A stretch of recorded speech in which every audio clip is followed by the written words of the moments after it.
اعوذ بالله من الشیطان الرجیم. بسم الله الرحمن الرحیم. ما و شما در آیت در سپاره هفتم در سوره الانعام آیت 91 رسیدیم. در آیت 91 سوره الانعام الله متعال یکی از بی‌ادبی های یهود و نصارا را بیان میکنه که بعضی اوقات وقتی که بر از اینا دلیل گفته میشد باز اینا بیخی از امو کتاب انکار میکردن. یعنی صفت انسانهای بیدینی است که حتی از امو کتاب آسمانی یا از آنچه که نازل شد از این انکار میکنن. یک دفعه میگفتن که اصلا الله هیچ چیز را نازل نکرده. به این شکل است بعضی کسا هست مثلا از قرآن انکار میکنن و بعضی کسای دیگه هستن که مثلا از احادیث رسول الله صلی الله علیه و سلم انکار میکنن. من صحیح بخاری را قبول ندارم، من صحیح مسلم قبول ندارم، من فلانی کتاب قبول ندارم، من قرآن قبول ندارم، من اینی حکم قرآن قبول ندارم. الله متعال میگن اینی بیادبی بود که سبب کفر از اینا شد و اینا امو الله را قدردانی نکردن. اعوذ بالله من الشیطان الرجیم. بسم الله الرحمن الرحیم. و ما قدر الله، و اینا قدردانی نکردن الله متعال را حق قدره، به مو شکلی که باید قدر شود با حق. اذ قالوا، وقتی که اینا این بیادبی را کردن، قالوا گفتن ما انزل الله، نازل نکرده است الله متعال علی بشر، برای بشر من شیء، هیچ چیز را. قل بگو ای رسول الله صلی الله علیه و سلم، وقتی که شما میگید که الله هیچ چیز را نازل نکرده، پس من انزل الکتاب الذی جاء به موسی، پس کی نازل کرده او کتابی که موسی علیه السلام آورده؟ او را الله نازل نکرده؟ نورن که اون نور بود و هدن و هدایت بود للناس، برای مردم. تجعلونه، که شما امی کتاب گردانیدن، قراطیس ورق ورق تبدونها، که شما او را نشان میدادین، بعضی از او را به مردم آشکار میکردین. و تخفون کثیرا، و بسیاری از آیات از او را که او مخالف مزاج شما بود باز او را مخفی میکردین. او دلایلی که در تورات است که شما را ملامت میکنن باز او را میپوشاندین. و علمتم، و تعلیم داده شدید، ما لم تعلموا، آنچه را که نمیدانستید، انتم نه پدر شما و ولا آباؤکم، و نه پدران شما. یعنی در تورات چیزایی بود که او را شما هم نمیفهمیدین، پدرایتان هم نمیفهمید، لکن الله متعال او را بالای موسی علیه السلام نازل کرد. لکن این خی از کجا شد که شما میگین که ما انزل الله من شیء؟ قل الله بگو الله، ثم ذرهم، سپس بگذار اینها را فی خوضهم، که در امور بیهودهشان یلعبون، غرق در اموز ساعتیری خود باشند. و هذا کتاب انزلناه مبارک، الله متعال میگه این قرآن عظیم الشان که است، کتابی هست که انزلناه، که ما را نازل کردیم، مبارک، بسیار با برکت است، مصدق، تصدیق کننده هست، مصدق الذی، تصدیق کننده هست آنچه را که بین یدیه، در مقابلش هست از اعتقادات توحیدی که تحریف نشده، آنچه که در تورات و انجیل است. ولتنذر، و تا ای که بترسانی رسول الله صلی الله علیه و سلم ام القرى، مادر قریه ها را، و من حولها، و آن کسانی که در حول در اطراف آن هستند، والذین، و کسانی را که یؤمنون بالآخرت، ایمان دارند به آخرت، یؤمنون به، ایمان می داشته باشند با قرآن عظیمشان، و هم علی صلاتهم یحافظون، اینا کسایی می باشند که به نمازهای خود محافظت میکنند. آل بسیاری کسا هستن که بالای الله تهمت میکنن، بدعت میکنن، شرک میکنن، بازو رو به الله نسبت میتن. و من اظلم، و کی ظالمتر ممن، نسبت به کسانی که افترا، تهمت و افترا میکنن، علی الله، بالای الله، کذبا، به دروغ. او قال، یا ای که میگن اوحی الی، بالای ما هم وحی فرستاده شده است. بعضی کسا کافرا بودن مثل مسیلمه کذاب، اینا میگفتن که سر ما هم وحی می، ولم یوحى الیه، در حالی که بالای از وحی نامده شیء، هیچ چیزی. و من قال، و کسی که بگه انزل، ما نازل میکنیم، مثل ما انزل الله، مثل آنچه که الله نازل میکنه، حتی ادعای الوهیت و ربوبیت میکنن.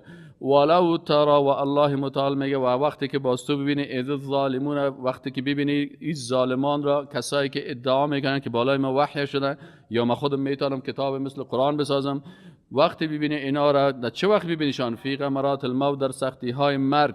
والملائکه باسطوا ایدیهم، در حالی که ملائکه دستهای خود دراز میکرده باشه. اخرجوا انفسکم، برشان میگه خارج کنید نفسهایتان را از جسدهایتان. وقتی که اینا مرگ میبینن باز برشان میگه که خارج کنین همین جسدهایتان را، یا خود نمیتونن، یا مثلا برشان میگه که خدا خارج کنین از عذاب، نفسایتان خارج کنید. الیوم، امروز، تجزون، جزا داده میشوید، عذاب الهون، عذاب بسیار توهین کننده، بما کنتم تقولون، به سبب آنچه که بودین تقولون میگفتین علی الله بر الله غیر الحق ناحق، و کنتم عن آیاته و بودید و کنتم عن آیاته تستکبرون و بودین که بر آیات الله چی میکردین؟ تکبر میکردین. الله متعال برشان در روز حشر میگن بر از این مردم های بیدین ولقد جئتمونا فرادا، امروز شما پیش ما آمدین اما تو فرد اما تو حالتی که کما خلقناکم اول مرتين، اما قسمی که در اول شما را یک تنها خلق کردم، شما را طفل بودین، اونمو قسم بدون لباس بدون همه چیز. و ترکتم ما خولناکم، و شما ترک کردین ما آنچه را که خولناکم، یعنی چیزی را که بر شما داده بودیم. و تخویل چی میگه؟ تملیک مال میگه، یعنی مالهایی را که بر شما دادیم کل از اون را شما در دنیا ترک کردین، آل خالی دست خالی بدون همه چیز آمدین. و ترکتم ما خولناکم، و ترک کردین آنچه را که بر شما داده بودیم وراء ظهورکم، در پشت سرتان. و ما نرى معكم شفعاءكم، الله متعال میگه ما نمیبینیم امرای شما شفیعایتان و کسانی که میگفتین شفاعت ما را باز میکنن. الذين، او کسانی را که زعمتم گمان میکردید یا عقیده میکردین انهم فیکم شرکا، گنها در بین شما شریکان الله هستند. لقد تقطع بینکم، یقینا که در بین شما و در بین معبودای باطلتان قطع شد تمام چی روابط. و ضل عنکم ما کنتم تزعمون، و فرار کردن یا گم شدن از شما ما آن چیز را که کنتم تزعمون، که شما گمان میکردین یا عقیده میکردین.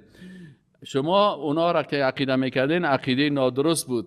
پس حق چی هست؟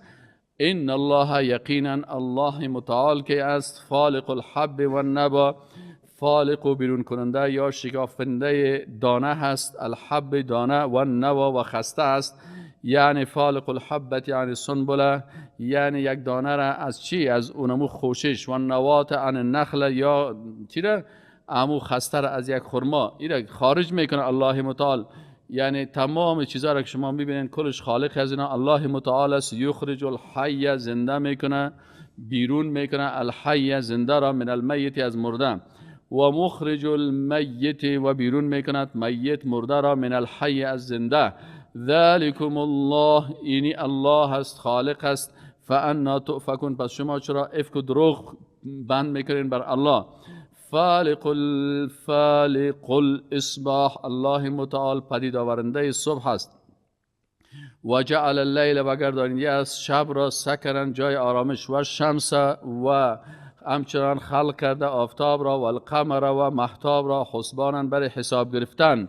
ذلك تقدیر العزیز العلیم، اینمی هست اندازه، یعنی ذلك این است تقدیر و اندازه نمودن یا سنجش نمودن العزیز، او ذاتی که بسیار عزتمند است، غالب است، العلیم بسیار عالم و دانا است.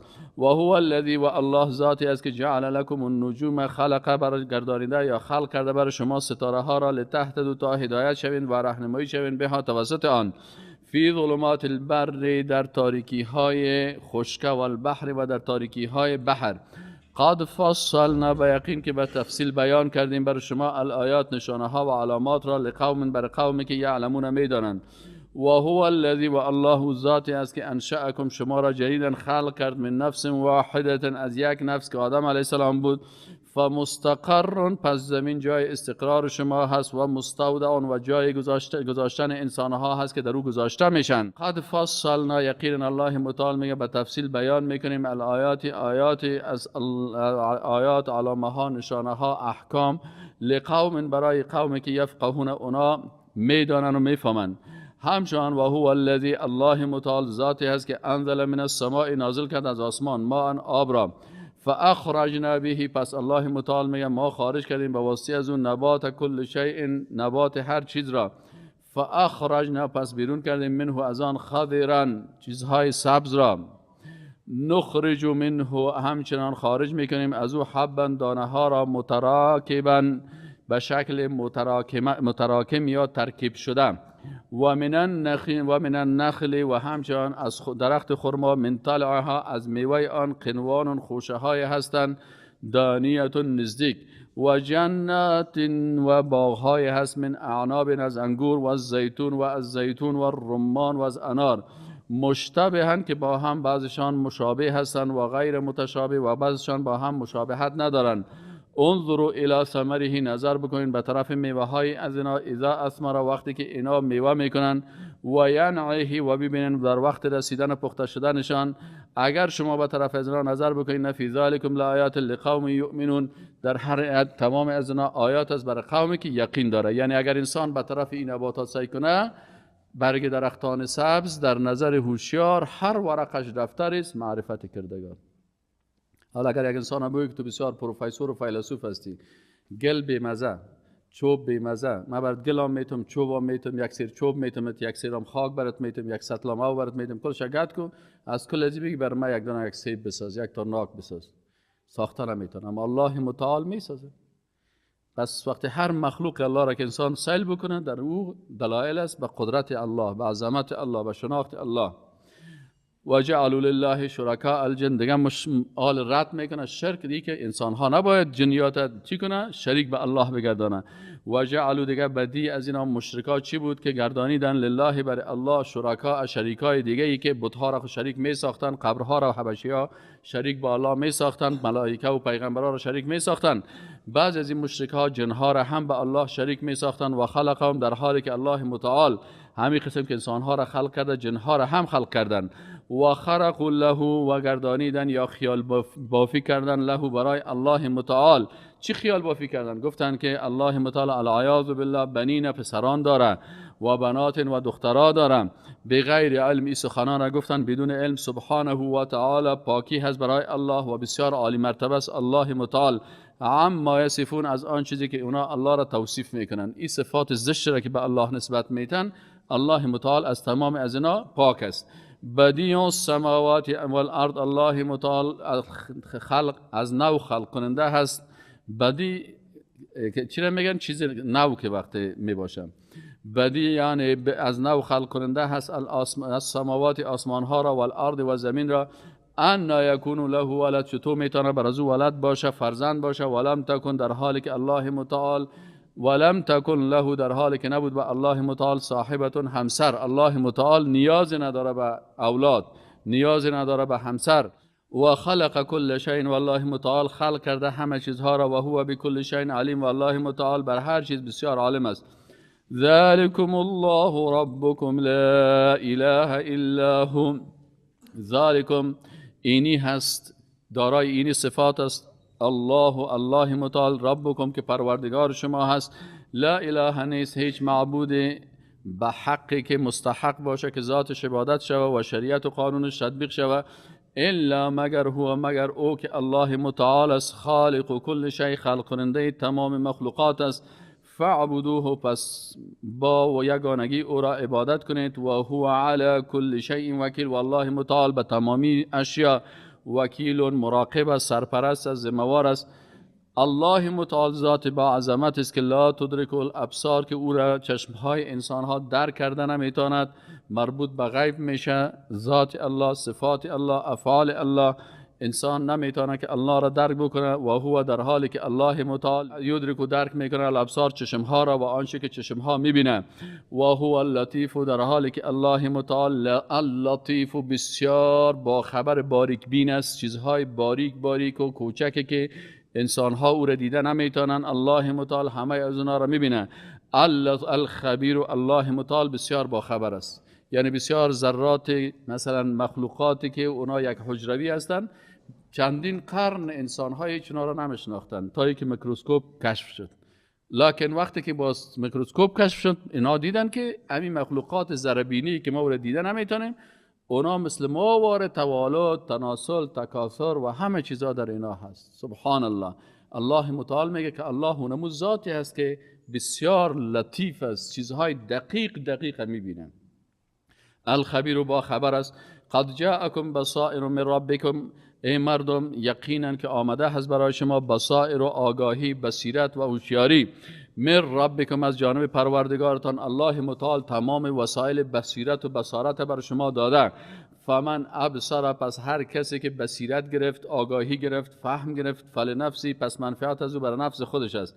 و من عمیه، و هر کسی که خود به دست خود نابینا ساخت، از حق چشم پوشی کرد، فعلیها، پس جزای از او بالای خود از اوست.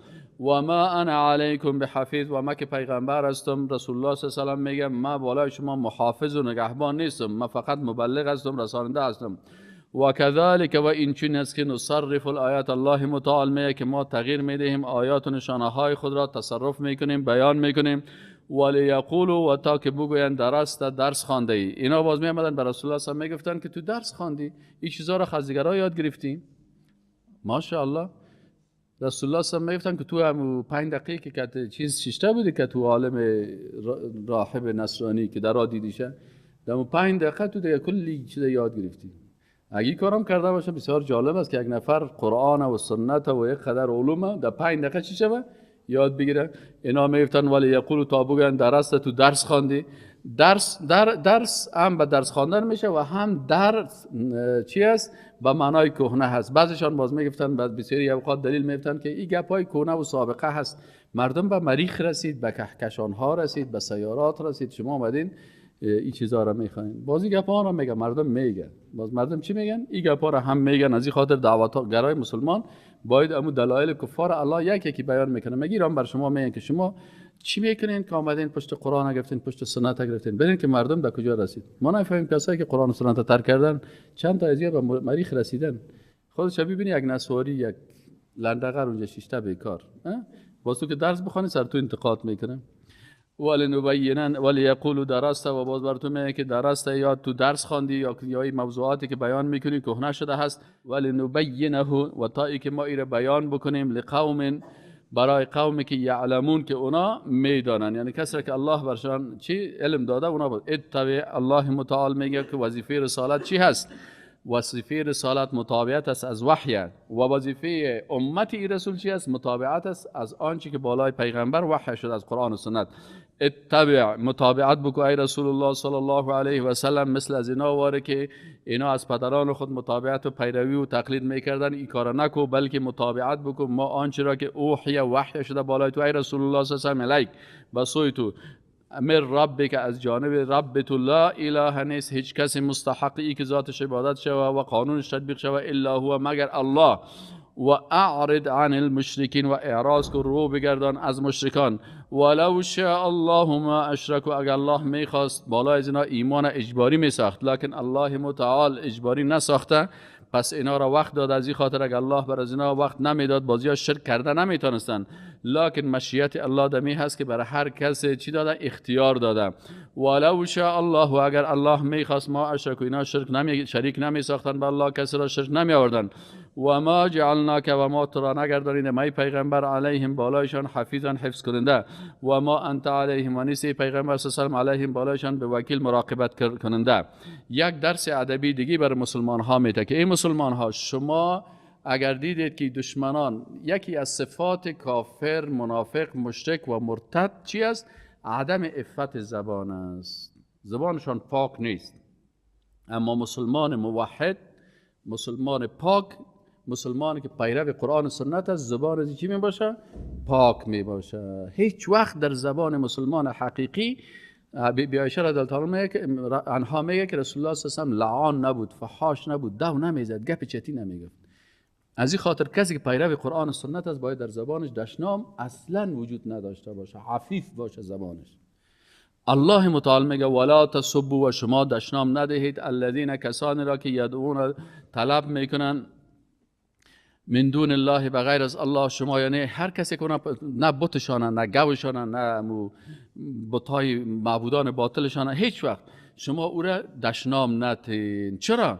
فیسبوا، باز اونا دشنام میدهند الله متعال را عدوا، به خاطر تجاوز بغیر علم، بدون علم. شما باز گناهگار بسیار خطرناک میشین.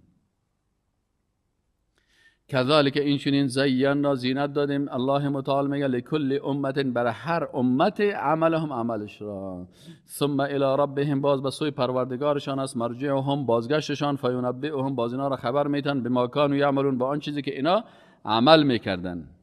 اینا الله متعال میگه که در مقابل دعوتگرا که شما دعوت اسلامی را میکنین، بسیار عقبات است. عقبات چی است؟ یعنی راههای بندش. در راه شما بسیار راهها، این عربا عقبه میگن که وقتی در راه میری بندش می، یک بندش دیگه، بندش دیگه، بندش. این هست در راه دعوتگرا. از این خاطر شما متاثر نشین و جگرخون نشین. یکی از این عقبه ها چی است؟ که اینا قسم میخورن مشرکا که ما دین قبول میکنیم به شرطی که معجزه باشه. نه نه نه، ما دلایلتان قبول نداریم، گفتان قبول نداریم، برین بر ما معجزه پیدا بکنیم. ها میگی یکی از عقبات از شما متاثر به این گپا و به این قسم ما نشوین. و اقسم و قسم میخورن بالله، به الله، جهد ایمانهم، انکار ایمانشان را. چه قسم قسم میخورن؟ میگه که ما که انکار از ایمان میکنیم به خاطر از اینکه تو بر ما معجزه بده. لئن جاءتهم، اگر بیاید برایشان آیتون، معجزه، لیؤمنون، حتما ایمان میارن بها به آن. قل انما الآیات عند الله، بگو برشان که آیات و معجزه ها که از بنزد الله هست. و ما یشعرکم، و چی چیز فهمان شما را، انها اذا جاءت، که اگر بیاید همین معجزه ها، لا یؤمنون، باز اینا ایمان نمیارن. این عادتشان است. عقبه دوم چی هست؟ الله متعال میگه که قلبا و چشمان کافران گشتانده شده. چی؟ بیخی رویشان او طرف دور داده شده هست از طرف حق. به این اساس به گمراهی خود ادامه میکنه. هر طرف هر قدر که برشان حق بیان کنی، اینا مثل که هیچ برای چیز نگفته باشی. خدا به کوری و به کری میپرتن. حتی بسیاری وقتا گپ حق که بزنی، باز گپ حق که زدی باز تیر خدا میره. خوب که باز تیر خدا آورد، باز بله باز عین گپ باش میگه. برادر ما بر دلایل کلش گفتم. اینا الله متعال میگه و نقلب، و ما برمیگردانیم افئدتهم، قلبهایشان را، و ابصارهم، و چشمایشان را، کما لم یؤمنوا به، مثلی که به هیچ ایمان نداشت نآورده بودن اول مرتن از اول. و نذرهم، و میگذاریم ایشان را فی طغیانهم، در سرکشیشان، یعمهون، که خوب چی باشن؟ غرق باشن. ما و شما الحمدلله به سپاره 8 رسیدیم. همین بعض عقباتی که در اینجا هست بازی را بیان میکنه در سپاره 8 که انسان‌های مسلمان این عقبات درک بکنه و بفهمه که اونا چی عادات دارن. عقبه سومش چی هست؟ این بیان میکنه. اعوذ بالله من الشیطان الرجیم، بسم الله الرحمن الرحیم. آغاز سپاره 8. ولو اننا، و اگر ما نزلنا، نازل بکنیم، الیهم، به طرف از اینا، الملائکه. این دیگه چی شان است؟ عقبه مخالفات چی میگن؟ میگن اونا خدا در جهالت میپرتن، آنقدر در جهالت غرق هستن که الله متعال میگه هر قدر برشان دلیل بگویی اونا دلیل قبول نمیکنن. الله متعال میگه ولو اننا، و اگر ما نزلنا، نازل بکنیم، الیهم، به سویشان، الملائکه، ملائکه را، و کلمهم الموت، و یا سخن بگه به امرای از اینا مرده ها، و حشرنا علیهم کل شیء، و ما حشر بکنیم بالایشان، یا جمع بکنیم علیهم بالایشان، کل شیء، تمام چیزا را، قابل روبرو، ما کانوا لیؤمنوا، باز اینا ایمان نمی آورن، الا ان یشاء الله، مگر که آنچه را که الله بخواهد، ولکن اکثرهم یجهلون، لکن اکثریت از اینا خود در جهالت و دایی میپرتن. جهلی است، مثلا یک نفر جاهل است، بعضی کسا جاهل است، میگه باز برای جاهل وقتی که علم دادی نمیفهمه قبول میکنه. بعضی کسا باز خود جاهل است، میگه جاهل است، میفهمه که من جاهل هستم، این بسیار خوب آدم میباشه. بعضی کسا جاهل است لکن نمیفهمه که من جاهل هستم، این جاهل مرکب میگن. این بسیار خطرناک است. جاهل است نمیفهمه که جاهل است. از این کده باز به توانستیش چه قسم است؟ بسیار خطرناک است. جاهل به توانستی که جاهل هست، نمیفهمه که من جاهل هستم، بلکه فکر میکنه که من خوب و عالم هستم. باز کتازی دیگه باز بسیار مشکل است. از این خاطر بعضی کسا که است، این حال میگه بعضی کسا است که این مغز از یک تک از گندگی پر است. این دیگه میگه من خودم خوب و عالم هستم، فهمیده هستم، پروفسور هستم. برای از این قناعت دادن جاهل به توانستی بسیار سخت است. اینا خدا در جهل میپرتن، جهل به توانستی. ایناله عقبه 4 چی هست؟ مانع 4 در راه دعوتگرا چی هست؟ میگن دعوتگرا حتما دشمن می داشته باشه. شما وقتی که دعوت شروع کردین بعضی کسا چی میخوادن که والله من که عادی آدمم بودم، کلگی برای من نرمال بود، حالا که دعوتم شروع کردم باید که مردم میگه او چطور هستی، خوب هستی، تو بیا که در بغل 1-2 ماچ از پیشت بگیرم. میگه پاره خاو میبره. دعوت که شروع کردی شیطانای انسانی و شیطانای جنی در جانت حمله کرده میره. الله متعال میگه اگر تو داعی حقیقی هستی مثل رسول الله صلی الله علیه و سلم، در چشمت رسول الله صلی الله علیه و آله ببین که رسول الله صلی الله علیه و آله در دعوت چقدر شیطان ها در مقابل از این مقاومت کردن، چی جزاها و چی رنجها و چی دردها را برش ندادن. از این خاطر الله متعال میگه و کذالک و همچنین جعلنا گردانیدیم لکل نبی برای هر پیغمبر عدو دشمنان شیاطین الانس از شیطانهای انسانی دشمن می داشته باشند و الجن و از شیطانهای جنی دشمن می داشته باشند یوحی که وسوسه میکند یا خبر میدهد بعضهم بعضی از شیطانها الی بعض به بعض شیطانهای دیگه هم تو پس پسک و خبری گپاره رسول نمیرن. زخرف القول که سخنان بسیار همت مزخرف، سخنان مزخرف یا سخنان بسیار همت زخرفه به معنای چی میگن کاشیکاری دیگه همت سخنان خدا بسیار دیگه همت لکس لکس جور میکنه. که شما تا چند سال پیش قرآن نبود، دعوت نبود، بازم تو خوب دستک هم میزنن که آل شما آمدید برای ما از قرآن گپ میزنین. باز برش بگی بسیار خوب قرآن هم بود سنت هم بود، شما بفرمایین یک آیت قرآن رو بخونین. ما ولی وقت نداشتیم که قرآن رو بخونیم. خب ترجمه شم یاد نه یاد خیلی چی دیگه حدیث یاد داری صحیح بخاری چند جلد است اینه وزیرم ایچ بیچاره خود چی است ما میخوایم جوابای شما رو به 2-3 شعر بتم. اوه ماشاءالله جواب قرآن و سنت به 2 تا شعر میدی خودت بخون همین شعر تا بخون درختای سر کوره کشاند. الله عفو کنه والله بسیار شد. از این خاطر الله متعال میگه شما دعوتگرا از این خاطر می دعایا کسی بعضی کسایی گفتن تا جوانم من میگم شما خفن نیست، من میگم نه والله آیت قرآن که خواندی قلبت آرام میشه.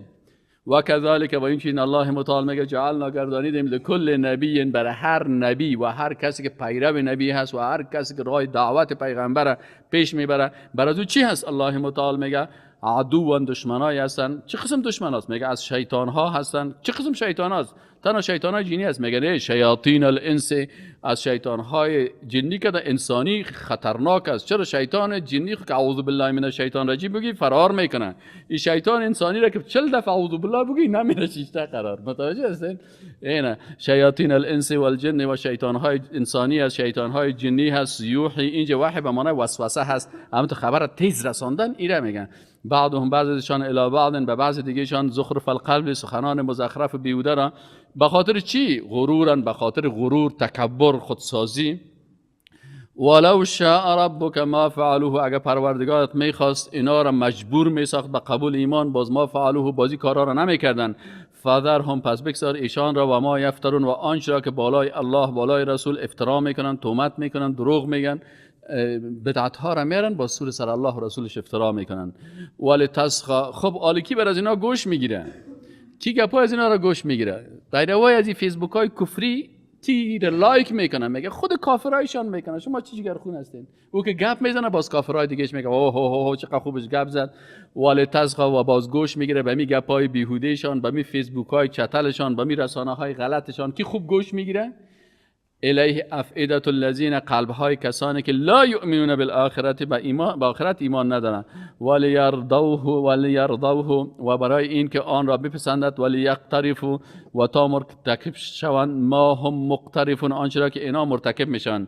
افغیر الله ابتغی حکما برشان بگو آیا ما بغیر از الله کدام حکم یا قضاوت کننده پیدا بکنم؟ وقتی که کدام وقتی می جر بحث میکنه برشان میگه خلاص ما و شما جر بحث میکنیم. بله خیلی بین جر بحث اساس ما و شما تو میگی من مسلمان هستم، بله ما مسلمان هستم، ما بین اینجا قرآن میمونیم اینجا حدیث رسول الله صلی الله علیه و آله میمونیم. کفایت میکنه سر از این قرآن و حدیث؟ نه میگم قرآن و حدیث نگو بر من. قرآن و حدیث بگذارین، از عقل گپ میزنیم، از منطق. او برادر تو مسلمان هستی یا کافر هستی؟ اگه کافر هستی صحیح است. خیلی تو مسلمان هستی که قرآن و سنت قبول نمیکنی؟ متوجه هستین؟ آل این الله متعال و خبر داده 14 قرن قبل که اینا حکم قرآن و سنت قبول نمیکنن و حتی پیغمبر میگه ما بغیر از قرآن و سنت. الله برش میگه برشان بگو ای رسول الله صلی الله علیه و افغیر الله آیا ما بغیر از الله بغیر از کتاب الله و سنت رسولش ابتغی حکما باز ما یک حکم یا قضاوت کننده بخوایم. و هو در حالی که الله متعال الذی ذات است که انزل الیکم نازل کرده است الیکم بر شما الکتاب کتاب را مفصلا در تمام تفاصیل دیگه است. در قرآن و سنت کل گپ هست. کل دلایل است، دین در بین ازی هست، مفصل بیان شده.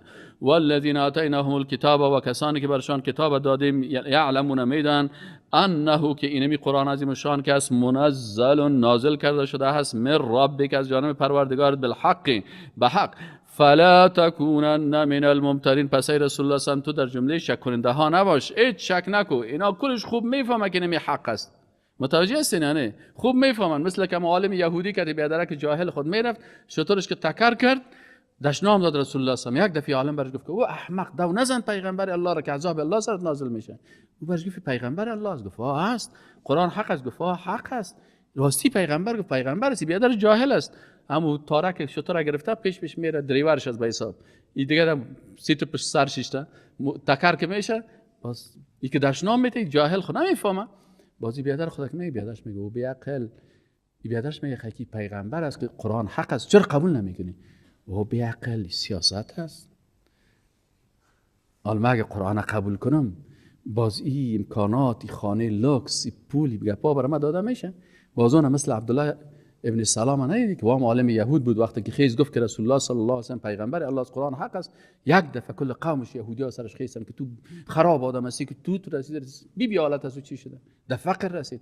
لالایتی کارا را به خاطر سیاست میکنه، به خاطر پیسه میکنه، به خاطر ازی میکنه. باز چی شد؟ میفهمی چی شد؟ نتیجه این بیادر جاهل مسلمان شد. که مجرد مدینه منوره رسید گفت اشهد ان لا اله الا الله و اشهد انک رسول الله. گفت من شهادت میدم که تو رسول الله هستی. چرا که برادرم برام میگه گفته که تو رسول الله هستی، من تصدیق کردم. بان تو سیاست کنه، او سیاست مدار کافر مرد. از او خود رسول الله میگه اللهم انی اعوذ بک من علم لا ينفع.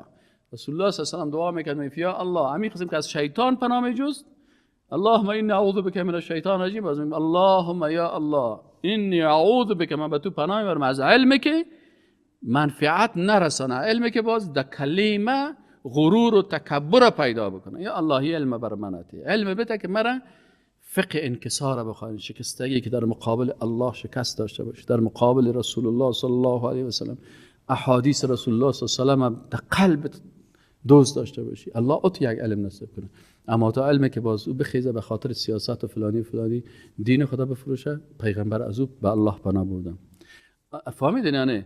و تمت کلمت ربک صدقا و عدلا، میگه تمام شد کلمه سخنان پروردگار تو با عدل و با صدق و عدلا و با انصاف. لا مبدل لکلماته، هیچ نیست تبدیل کننده بر کلمات الله. و هو السمیع العلیم، در حالی که الله متعال بسیار شنوا هست، بسیار با علم است. الله متعال میگه که بعضی کسا هست فکرتان باشه که زیاد میگه برادر ما اکثریت کار داریم. اکثریت چی میگه؟ پیروی از اکثریت بکنین. الله متعال میگه که و ان تطیع، و اگر اطاعت کنی ای رسول الله صلی الله علیه و سلم، اکثر من فی الارض، از اکثریت مردمی که در زمین هستن، یضلوک، و تو را گمراه میسازن، سبیل الله، از راه الله. بنده های مخلص حقانی همیشه کم میباشن.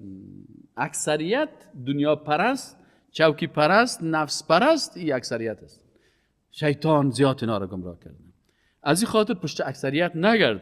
چرا؟ اگر تو مسلمان پشت اکثریت میگردی، باز اکثریت چی میشن؟ تو را گمراه، یضلوک، گمراه میکنن تو را عن سبیل الله، از راه الله. یتبعون، ای اکثریت که هستن اینا متابعت نمیکنن، الا الظن، مگر به مو گمانهای خود، در مو گمان خود زندگی میکنن. و این هم و نیستن ایشان الا یخرسون، مگر این که بیهوده سخن میگن یا و سرای هستن. ان ربک، یقینا یقین داشته باش که رب تو هو اعلم، و بسیار عالم است، من یضل، هر کسی که گمراه شود عن سبیله، از راه او، و هو اعلم، در حالی که رب تو بسیار عالم است بالمهتدین. الله کلش هم میشناسه، کسایی که هدایت شده هم میشناسه و کسایی که گمراه شده الله میشناسه. الله پشت از این نمیگه که زیاد هستی چی هست. فکلوا، پس بخورین. آل در درس اعتقادی، در توحید، در تحلیل و تحریم، یعنی شما از دلتان حلال و حرام نکنین.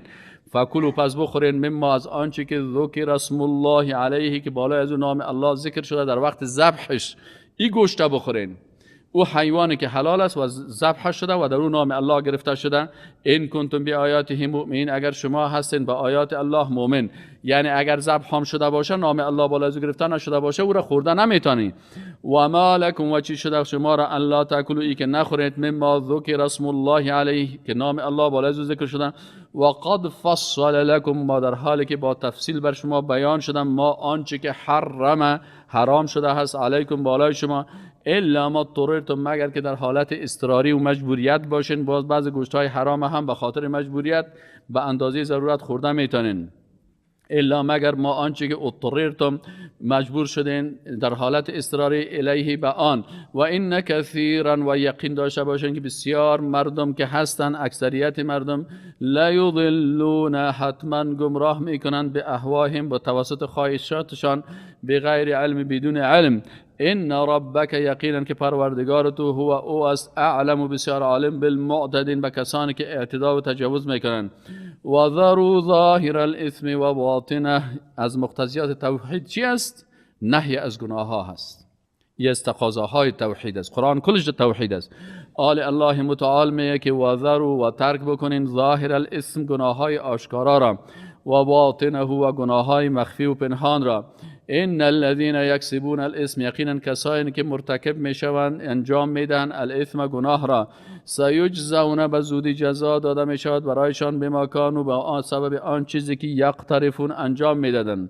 ولا تاکلوا، و مخورید، مما لم یذکر اسم الله علیه، باز الله میگه نخورین چیزی را که بالای از نام الله ذکر نشده.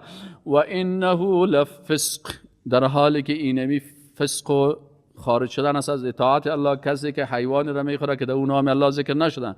و این الشیاطین، و فکرتان باشه بعضی از شیطانای انسانی در تلویزیون ها میشینه، باز برای شما میگه خورده برین رای نزنین.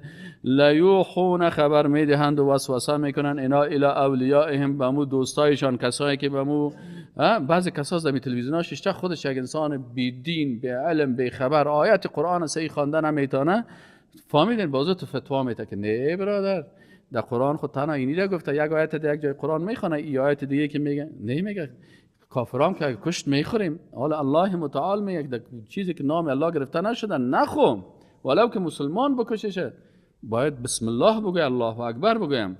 این حال میگه این شیطان ها که اصلا چی میکنن؟ وسوسه میکنن، خبر میدن برای اولیایشان، برای دوستایشان، کسایی که برنامه‌های از اینا را تایید میکنن. لیجادلوکم، بازی شاگردایشان می درا استادت میکنه، باز میگه فلانی صاحب ات گفت، دلیلش ات بود، شما چی میگن؟ اینا و این اطعتموهم، اگر شما از اینا بیدینا اطاعت بکنین، انکم لمشرکون، باز شما هم در لیست مشرکا پیش الله داخل میشین. او من کان میتا فاحییناه، آیا شما میدونید که یک کس مرده باشه، باز الله متعال میگه ما اونمون مرده را، امی انسانی که مرده بود نبود، این ما زنده ساختیم، و جعلنا و له نورا، باز بر از یک نوری را آوردیم، کتاب برش دادیم، قرآن دادیم، سنت دادیم، یمشی به فی الناس، که با همراه می قرآن و سنت در بین مردم حرکت میکنن. آیا ایشون میتونن که من مثل کسی باشه که فی الظلمات، در تاریکی های جهل است، لیس بخارج منها، که از این تاریکی ها خارج میشه. کذالک، این چنین زین، زینت داده شده، للکافرین، برای کافران، ما کانوا یعملون، آنچه را که عمل میکنن. و کذالک، و دیگه مشکل چی است؟ میگه بعضی اوقات که هست شما متوجه باشین که اصلا بسیار بدبختی ها از همین ملکا و خانا و کلانا و رهبرای سیاسی است. در هر قریه باز اینو تو رهبریت ها چی هستن؟ این کلاناش کس میگه بسیار غدار می باشه، حال که بازارشون به دیگه کس نرسید، باز تو را کش میکنن، تو بیا بریم پیش ملک قریه، تو بیا بریم پیش فلانی سیاست مدار صاحب. این صاحب بازینی مردم ها این یک عادت دارن. و کذالک، و این چنین جعلنا، الله متعال میگه ما گردانیدیم، فی کل قریه، در هر قریه که میگه بری، اکابر مجرمیها، بزرگاه هستن که بسیار مجرم هستن، بسیار خطرناک هستن، خودش نه قرآن هم میفهمن نه سنت هم میفهمن، باز میخواد بالا میشن، تو بیاین که ما دبایتون چی کنم؟ فیصله کنم، ما براتون گپ بزنم. تو چطور فیصله میکنی؟ تو بگی خودت همین الحمدلله رو ترجمه شه بخوان. یک جای ما رفتیم، یک موضوع بود، یک کسی میگه بیا که ما گپ بزنیم. گفتم کی است که گپ بزنه؟ نه والا یک رتبه این علمی داره.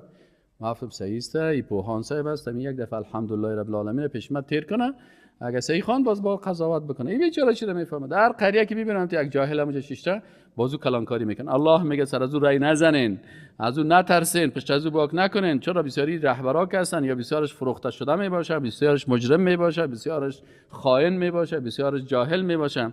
و کذالک و این جعلنا فی کل قریه، ما گردانیم در هر قریه اکابر بزرگانشان را مجرمی ها که مجرمای بسیار کلان از این قریه می باشه.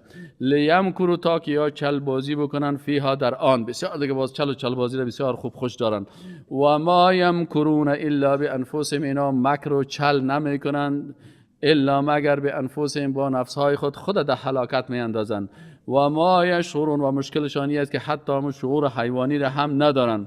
و اذا جاءتهم آیه، باز اینا چی میکنن؟ باز وقتی که برشان بیان کرده شود آیه، یک نشانه یا علامتی از قدرت الله، و یا هم یک آیت قرآن برشان گفته شود یا حدیثی از احادیث رسول الله صلی الله علیه و برشان گفته شود، قالوا، میگن لن نؤمن، ما هرگز ایمان نمیآوریم، حتی نوتا، تا که بر ما داده شود مثل ما اوتی، مثل که داده شده بر رسول الله.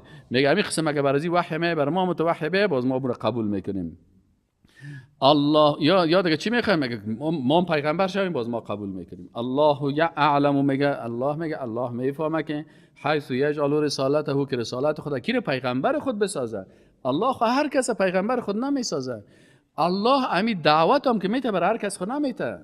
قرآن که میته الله بر هر کس نمیته. بنده مخلصی که بر الله عذر میکنه که یا الله بر ما علم قرآن بده، علم سنت بده، یا الله میشینه عاجزی میکنه، تواضع میکنه، در خفا به الله گریه میکنه، درخواست میکنه، الله بر ازو میته.